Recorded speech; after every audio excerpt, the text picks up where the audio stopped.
សហរដ្ឋអាមេរិកបានបំបីភាពស្ងៀមស្ងាត់របស់ខ្លួនលើចំនួនកម្ពុជាថៃដែលកំពុងតែរីករាលដាលដោយលោករដ្ឋមន្ត្រីការបរទេស Marco Rubio បានចេញសេចក្តីអំពាវនាវដ៏មុតមមមួយឲ្យកម្ពុជានិងថៃបញ្ឈប់អធិភាពជាបន្ទាន់ខណៈដែលអ្នកស្លាប់និងរបួសតាមបណ្ដោយព្រំដែនបន្តកើនឡើងទូរទស្សន៍ Al Jazeera នៅយប់ថ្ងៃទី9 ខែធ្នូឆ្នាំ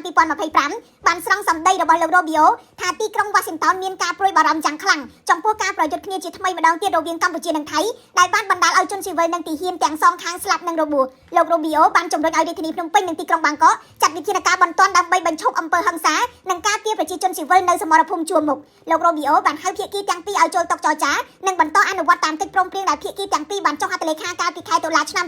2025ដោយមានវត្តមានរបស់លោក Donald Trump ជាសាក្សីផងសេចក្តីថ្លែងការណ៍របស់សហរដ្ឋអាមេរិកធ្វើឡើងខណៈពេលដែលកងទ័ពថៃបានពង្រីកសមរភូមិប្រយុទ្ធដល់ទៅ5ខេត្តរួមមានខេត្តព្រះវិហារ ឧត្តរមានជ័យ បន្ទាយមានជ័យ បាត់ដំបងនិងពោធិ៍សាត់នៅកម្ពុជាមានជនស៊ីវិលជាង 50,000 នាក់បានភៀសខ្លួនចោលផ្ទះសម្បែងសាលារៀនចំនួន514ត្រូវបិទទ្វារសិស្សជាង 130,000 នាក់ខកខានការសិក្សាក្រៅពីអាមេរិកសហភាពអឺរ៉ុបប្រទេសបារាំងអូស្ត្រាលីជប៉ុនចិនម៉ាឡេស៊ីវៀតណាមនិងអង្គការសហប្រជាជាតិផងក៏បានសម្ដែងការព្រួយបារម្ភចំពោះការប៉ះទង្គិចគ្នាម្ដងទៀតនេះដែរដោយពួកគេយល់ឃើញស្របគ្នាថាផលវិបាកអាចនឹងកាន់តែធំជាងមុនទូរទស្សន៍ Al Jazeera ផ្សាយថាទីប្រឹក្សាជាន់ខ្ពស់នៃរដ្ឋាភិបាលកម្ពុជាបានប្រាប់ថាកម្ពុជាត្រៀមខ្លួនចរចាជាមួយថៃគ្រប់ពេលវេលាក៏ប៉ុន្តែភាគីថៃបានបិទទ្វារចរចា